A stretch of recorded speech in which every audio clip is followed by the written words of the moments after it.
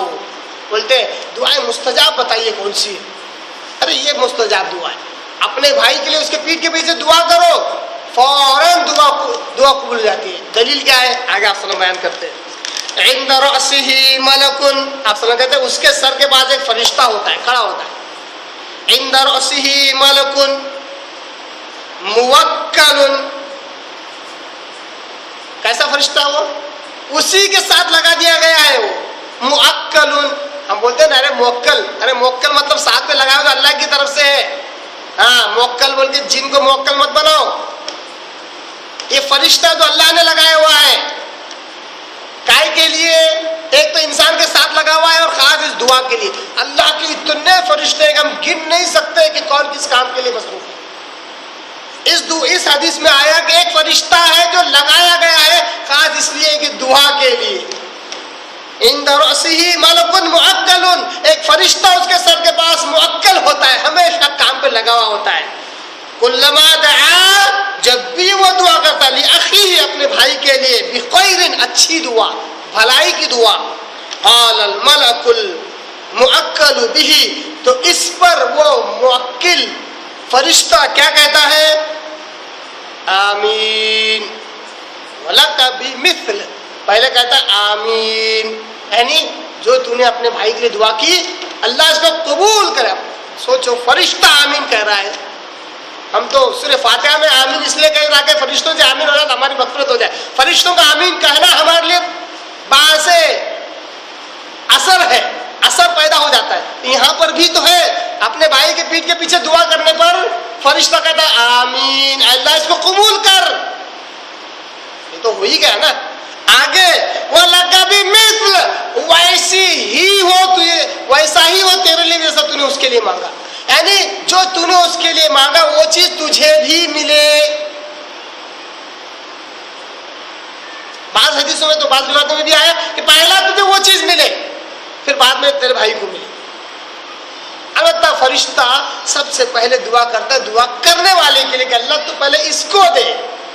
یہ ہے فضیلت اس بات کی کہ اپنے بھائی کے پیٹھ کے پیچھے دعا کرنا یہ اصل میں محبت کی علامت ہے. ورنہ صاحب دعا کیجیے، اللہ آسان کر جاؤ، صاحب دعا کیجیے اللہ آپ کی مصیبت کو دور کرے. آج تو لوگ بیٹھے رہے بابا بن کے، آتا ہے جا اچھی طرح کلیان ہو جائے، جا تیرا خیر ہو جائے، بھلا ہو جائے. منہ پہ دعائیں. اپنے بھائی بہن کے پیٹھ کے پیچھے دعا کیجیے، سب سے پہلے تمہارا بھلا ہو جائے گا، تمہارا کلیان ہو جائے گا، کسی کا ہو یا نہ ہو. پیٹھ کے پیچھے دعا کرنے کی بڑی فضیلت ہے کہ فرشتہ خود دعا کرنے والے کے لیے آمین کہتا ہے اور اس کے لیے دعا کرتا ہے. فرشتہ دعا کر رہا ہے یا تو انسان دعا کر رہا ہے انسان کے لیے، فرشتہ انسان کے دعا کرتا ہے اور کہتا ہے وَلَكَ مِثْلُ، تیرے لیے وہی ہو، مل جائے تجھے وہی جو تو اس کے لیے مانگ رہا ہے. ان ساری حدیثوں سے اور آیتوں سے جو بات معلوم ہوتی ہے وہ یہ کہ دعائیں مغفرت کرتے رہنا چاہیے اپنے بھائیوں کے لیے اور اپنے دوست احباب کے لیے، اپنے ماتحت کے لوگوں کے لیے. دعا اور دعائیں مغفرت دونوں کرتے رہنا چاہیے. ہمیں یہ دو باتیں اس سے معلوم ہوئی. اس کے آگے اللہ تبارک تعالیٰ کہتا ہے، کہ وَشَاوِرْهُمْ فِي الْأَمْرِ، بڑا اہم ٹکڑا ہے، کافی تفصیل اس کو چاہیے. انشاءاللہ ایک نچوڑ کے ساتھ اس بات کو میں آپ کے آگے رکھوں گا. وَشَاوِرْهُمْ فِي الْأَمْرِ، اور قرآن میں پہلی مرتبہ یہ حکم آ رہا ہے جہاں تک میرا علم ہے. اللہ کہتا ہے آپ رائے مشورہ کیا کیجیے معاملات میں ان سے، یعنی صحابہ سے رائے مشورہ کیجیے. تو یہ پہلا حکم ہے. اس کے علاوہ دوسرے بھی ایسے احکامات اللہ نے دیے، جیسا کہ رائے مشورے کے تعلق سے اللہ نے پورا ایک سورہ نازل کر دیا، سورہ شورا نام سے، شین واو رے اور یا، شورا یعنی رائے مشورے والا سورہ، رائے مشورہ جس میں ذکر کیا گیا۔ تو یہاں پر اللہ حکم دیتا ہے کہ شاورہم فی الامر، اے محمد صلی اللہ علیہ وسلم آپ ان سے رائے مشورہ کیا کیجئے۔ اب اللہ حکم دے رہا ہے تو اس کی کتنی اہمیت ہوگی؟ سب سے پہلے تو اہمیت یہ معلوم ہو گئی کہ رائے مشورے کی بڑی اہمیت ہے، پہلی بات یہ مطلب کیونکہ اللہ حکم دے رہا ہے۔ دوسری بات یہ معلوم ہو گئی کہ ہر سردار کو، ہر لیڈر کو، ہر امیر کو چاہیے کہ معاملات میں اپنے ماتحت کے لوگوں کے ساتھ رائے مشورہ کرنا چاہیے، دوسری بات یہ معلوم ہوگی۔ تیسری بات یہ معلوم ہو گئی کہ اپنے ماتحت کے لوگوں سے رائے مشورہ کرنے میں ان کا طیب خاطر ہے اصل، یعنی ان کو بھی لگتا ہے کہ ہم بھی کچھ ہیں، ہماری بھی کوئی اہمیت ہے۔ یہی وجہ ہے کہ مینجمنٹ، جو پرنسپلس آف مینجمنٹ کی جو بہت ساری کتابیں لکھی گئی ہیں، بہت ریسرچ ہوا ہے اس پر کہ ایک آرگنائزیشن بہتر سے بہتر کیسے چلے۔ تو اس کے اسٹارٹنگ ایک تھا کہ سب سے پہلے حکومت ہوتی تھی آن دا بیس آف، کیا کہتے ہیں، تھم رولز۔ تھم رولز مطلب یہ ہے کہ جو باس کہتا وہی ہوتا، جسٹ لائک اے مونوپولی، کسی سے کوئی رائے مشورہ نہیں ہوتا۔ پھر اس میں بہت ساری تبدیلی آتے اب لوگوں نے یہ کہا کہ سب سے اچھا آرگنائزیشن جو چل سکتا ہے وہ یہ ہے کہ ایک ورکر اور فورمین سے بھی پوچھے کہ کیا ہونا چاہیے کمپنی کی بھلائی کے لیے، تو وہ سب سے اچھا آرگنائزیشن ہے۔ یہ رول نکالا گیا۔ کیا رول نکالا گیا؟ سب سے کم تر اگر کوئی شخص ہے اس سے بھی رائے مشورہ کیا جائے، اس سے بھی اوپینین لی جائے، اس سے بھی جو ہے باتیں پوچھی جائے کہ کمپنی کا آرگنائزیشن کیسے اچھے سے اچھا چلے۔ یہ پرنسپل آف مینجمنٹ میں بات آتی ہے۔ اللہ بھی تو یہی کہتا ہے کہ اپنے ماتحت کے لوگوں سے رائے مشورہ کرو تاکہ انہیں بھی سمجھ میں آ جائے کہ ان کی بھی کوئی اہمیت ہے۔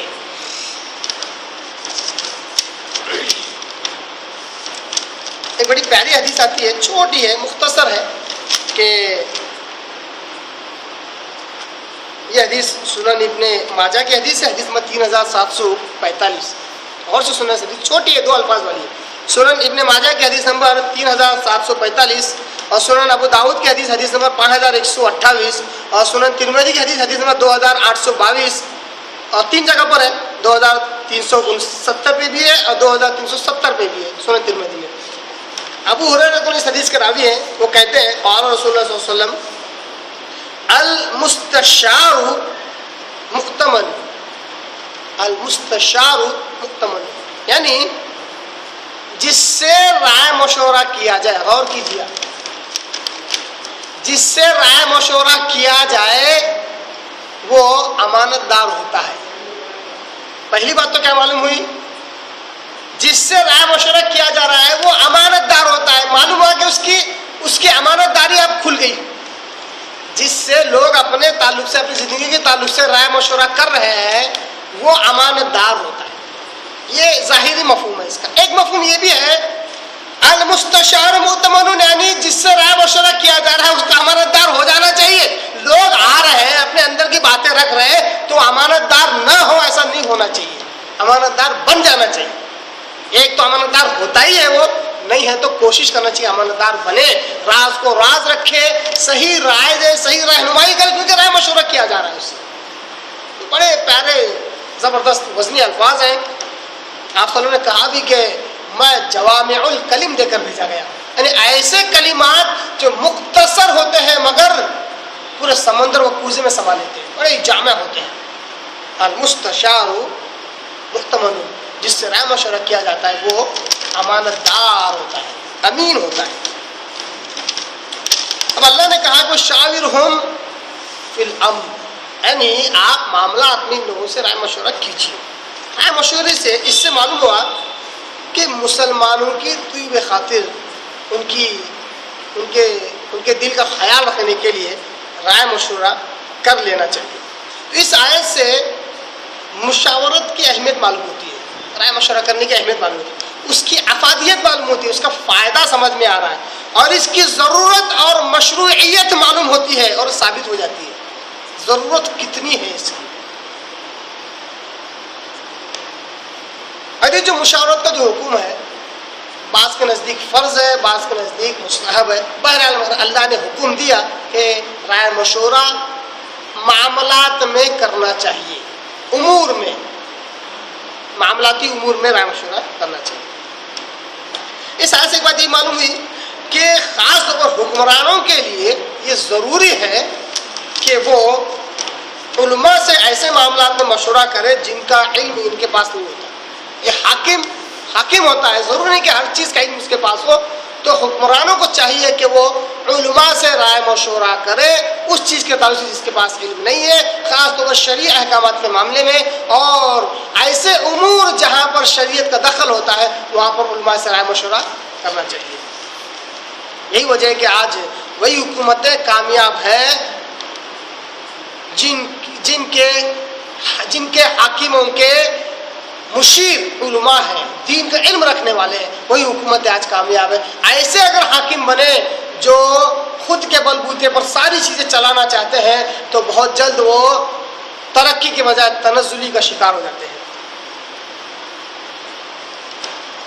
اسی طرح فوج کے سربراہوں کو بھی چاہیے کہ فوجی معاملات میں سربر آوردہ لوگوں سے یا کیا کہتے ہیں فوج کے ان سپاہیوں سے رائے مشورہ کیا جائے تاکہ جنگ اور جہاد میں آسانی پیدا ہو۔ اسی طرح قوم کے سربر آوردہ لوگ، سردار لوگ یا قوم کو لے کر چلنے والے لوگوں کو بھی چاہیے کہ وہ عوام سے مصالحتی اعتبار سے رائے مشورہ کیا جائے، اپنے ماتحت کے لوگوں سے بھی رائے مشورہ کیا جائے۔ اسی طرح جو ہے ایک حاکم کو، ایک سردار کو، ایک خلیفہ کو یہ چاہیے کہ عوام سے بھی رائے مشورہ کرے، الگ الگ علاقاتی اعتبار سے ان سے خبریں لے، ان سے باتیں سنے، اس کے مطابق ان سے رائے مشورہ کرے اور اس کے مطابق احکامات جاری کرے۔ تو اس سے معلوم ہوا کہ رائے مشورہ کرنا چاہیے، رائے مشورے کی بڑی اہمیت اسلام نے جتائی ہے۔ اس سے ایک بات معلوم ہوئی کہ کوئی بھی معاملہ اگر ہم کر رہے ہوں، معاملے کی جب باری آئے، یعنی کسی کام کے شروعات کی جب باری آئے، تو امیر کو چاہیے کہ وہ اپنے ساتھیوں کے ساتھ رائے مشورہ کرے، پھر طے کرے، اپنی عقل سے سارے فیصلے نہ لے، اپنی عقل سے سارے فیصلے۔ اس سے تو یہ معلوم ہوا کہ اپنے ماتحت کے لوگوں سے رائے مشورہ کرنا چاہیے اور اپنے عقل سے فیصلے نہیں کرنا چاہیے، رائے مشورے کے بعد فیصلہ کرنا چاہیے۔ جیسا کہ ابھی ہم نے غزوہ احد کے معاملات میں دیکھا، آپ صلی اللہ علیہ وسلم نے صحابہ سے رائے مشورہ کیا، حالانکہ سردار الانبیاء اس وقت کے بادشاہوں کے بادشاہ تھے، پھر بھی رائے مشورہ کیسے کر رہے ہیں؟ صحابہ سے پوچھ رہے ہیں کہ ہمیں جنگ مدینہ میں رہ کر کرنا ہے مدینہ کے باہر؟ اکثر صحابہ نے یہ رائے دی کہ مدینہ کے باہر جا کر کرنا چاہیے، اسی رائے کو قبول کیا، صحابہ کی رائے قبول کیا اور چلے۔ مگر یہ جو فیصلات آپ صلی اللہ علیہ وسلم کا وہ اکثریت اور اقلیت کی بنیاد پر نہیں تھا، بلکہ ایز اے امیر، ایک امیر ہونے کے حیثیت سے آپ صلی اللہ علیہ وسلم نے فیصلہ لیا تھا کہ باہر جا کر کرنا چاہیے۔ تو معلوم ہوا کہ امیر جو فیصلہ کرے گا وہ اپنے مطابق کرے گا، اکثریت اور اقلیت کی بنیاد پر نہیں کرے گا، رائے مشورہ ضرور لے گا۔ رائے مشورے سے جہاں دو راستے اب تک معلوم تھے، 4 راستے اور کھل جاتے ہیں، جس سے سوچنے سمجھنے کی صلاحیت بڑھ جاتی ہے۔ اسی لیے اللہ تبارک تعالیٰ نے، آپ غور کر سکتے ہیں اس آیت میں کہ اللہ تبارک تعالیٰ نے کہا وَشَاوِرْهُمْ فِي الْأَمْرِ، اے محمد صلی اللہ علیہ وسلم آپ لوگوں سے اس تعلق سے مشورہ کیجئے، معاملات میں آپ لوگوں سے رائے مشورہ کیجئے۔ فَإِذَا عَزَمْتَ، جب آپ ارادہ کر لیں، پکا ارادہ کر لیں، فَتَوَكَّلْ عَلَى اللَّهِ، غور کرنے کی بات ہے، آیت میں بڑا اہم نقطہ ہے۔ کیا کہا اللہ نے؟ فَإِذَا عَزَمْتَ، جب آپ پکا ارادہ کر لیں، یعنی معاملہ آ گیا، رائے مشورہ ہو گیا، اب معلوم ہے کہ یہ کام کرنا ہے، اس وقت اللہ نے کہا فَتَوَكَّلْ عَلَى اللَّهِ، اللہ پر بھروسہ کیجئے۔ معلوم ہوا کہ لوگوں کا رائے مشورہ دینا امپورٹنٹ نہیں ہے، اصل ہے اللہ کی ذات۔ اصل کیا ہے؟ تو اللہ کی ذات پر توکل کر کے آگے بڑھا جائے، اللہ کی ذات پر بھروسہ رکھ کے آگے بڑھا جائے، نہ کہ لوگوں کے رائے مشورے کی وجہ سے۔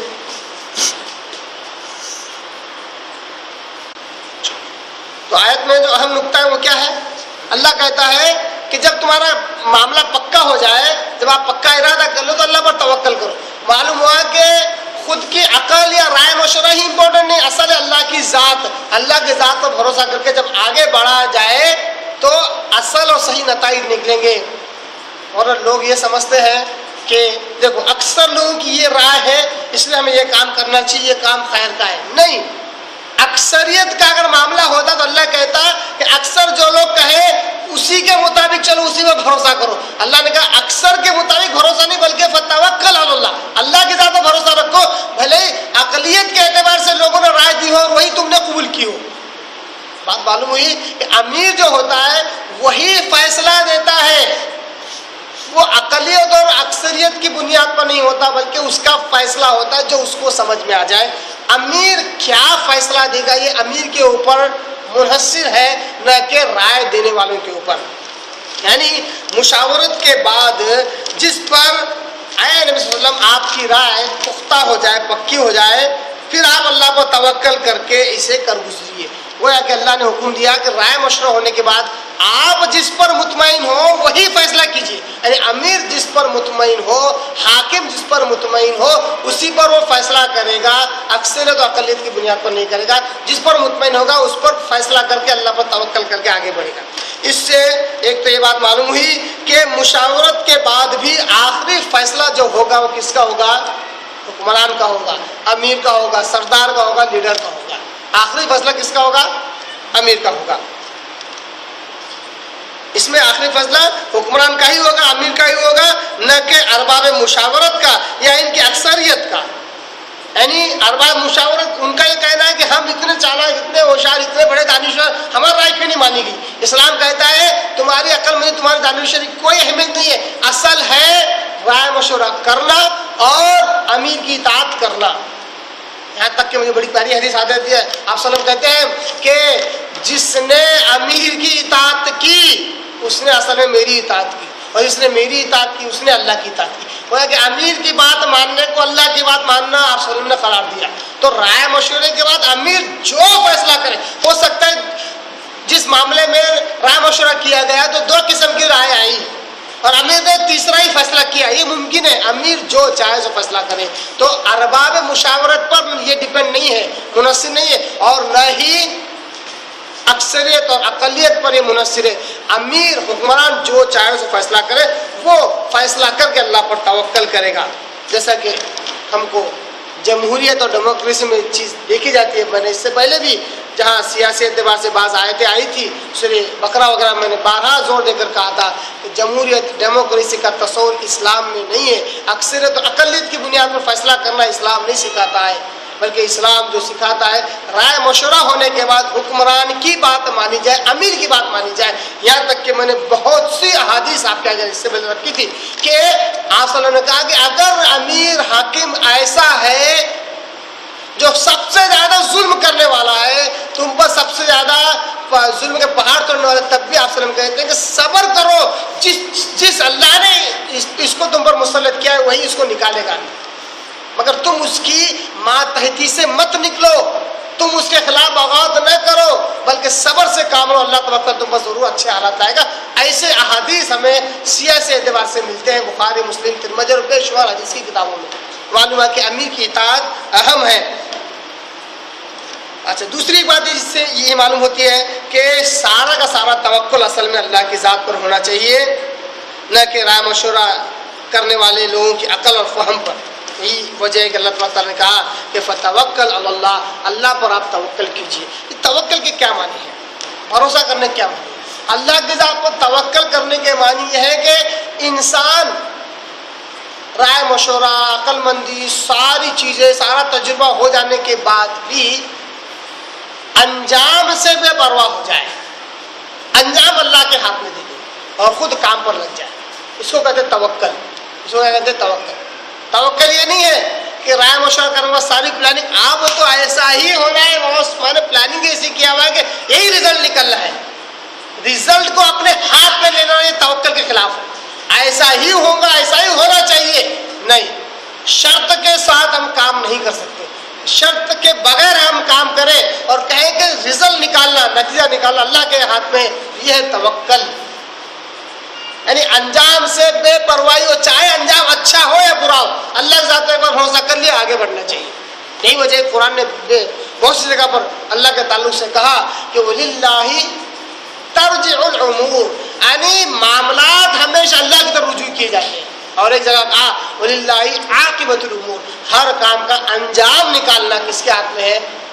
اللہ کے ہاتھ میں ہے. انجام کار اللہ کے ہاتھ میں ہوتا ہے، عاقبت اور رزلٹ اللہ کے ہاتھ میں ہوتا ہے. تو ایک سردار کو، ایک لیڈر کو، ایک حکمران کو چاہیے کہ رائے مشورہ، ساری تجربات، سارا علم کے ساتھ جب اللہ پر توکل کرے تو انجام سے بے پرواہ ہو جائے. انجام چاہے اب کچھ بھی ہو، فیصلہ ہوگا اسی کے مطابق چلا جائے.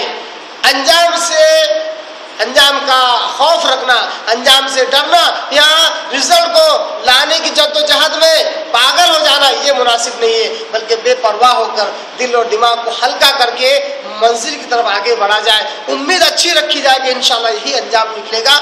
اللہ اکبر، ہم نے توکل کیا ہے. تو توکل کے معنی اللہ پر پوری طرح اپنے آپ کو چھوڑ دینے کے معنی ہے. جیسا کہ بہت سارے احادیث آپ صلی اللہ علیہ وسلم کے تعلق سے آتا کہ آپ صلی اللہ علیہ وسلم جب رات میں سویا کرتے تو اس طرح دعا کرتے تھے کہ اللہ میں نے اپنے آپ کو تیرے حوالے کر دیا. کیا دعا کرتے تھے؟ اللہ میں نے اپنے آپ کو تیرے حوالے کر دیا. یہ کہہ کر آپ سویا کرتے. تو اس طرح اپنے آپ کو، اپنے معاملات کو اللہ کے حوالے کر دے اور دل اور دماغ سے خالی ہو جائے، اور جس سڑک پر، جس راستے پر چل رہے ہیں، جس منزل کی طرف چل رہے ہیں، اس کی طرف پورے جوش و خروش کے ساتھ چلا جائے، اچھی امید کے ساتھ، بے خواہش کے ساتھ، چاہے انجام اس کے بعد کچھ بھی ہو. یہ ہے توکل اللہ. اور توکل اللہ کا ایک اور معنی مفہوم یہ ہے کہ سارے دنیاوی ذرائع اور اسباب کا استعمال کیا جائے تاکہ انجام صحیح نکلے، تاکہ جو ہم نے پلان کیا ہے، جو ہم نے تدبیر کی ہے اس کو پورا کیا جائے، جو ہم نے پلاننگ کی ہے اس کو پورا کیا جائے، سارے اسباب اختیار کیے جائے. اسباب کے بغیر یہ کہنا کہ بس اللہ کرنے والا ہے، یہ توکل کے منافی ہے، توکل کے خلاف ہے. جیسا کہ سنن ترمذی کی حدیث ہمارے سامنے ہے کہ ایک صحابی آئے اور کہا کہ اللہ کے رسول میرے پاس اونٹ ہے اور اللہ کی ذات تو اللہ کی ذات ہے، اس کو باندھ دو تب بھی حفاظت کر سکتی ہے، اس کو آزاد چھوڑ دو تب بھی حفاظت کر سکتی ہے، تو اس کو میں باندھ کر اللہ پر توکل کروں یا اس کو آزاد چھوڑ کر اللہ پر توکل کروں؟ تو آپ صلی اللہ علیہ وسلم نے کہا اعقلھا وتوکل، پہلے اس کو باندھ پھر اللہ پر توکل کر. معلوم ہوا کہ ذرائع کا استعمال کرنا چیزوں کی حفاظت کے لیے، پھر اللہ پر توکل کرنا، تب جا کے اللہ کی مدد شامل حال ہوگی. یہ اصل توکل کا مفہوم ہے. یعنی دنیاوی ذرائع سب کچھ لے کر اللہ پر توکل کرنا، سب کا استعمال کر کے پھر اللہ پر توکل کرنا، یہ اصل توکل ہے. اسباب کو چھوڑ کر اللہ پر توکل کرنا یہ توکل نہیں ہے، بلکہ نہ صرف توکل کے منافی بلکہ ایمان کے منافی بھی ہے. اللہ سے دعا کرتا ہوں اللہ تعالیٰ نے قرآن کو صحیح سمجھنے، اس پر عمل کرنے کی توفیق عطا فرمائے. وآخر دعوانا ان الحمد للہ رب العالمین.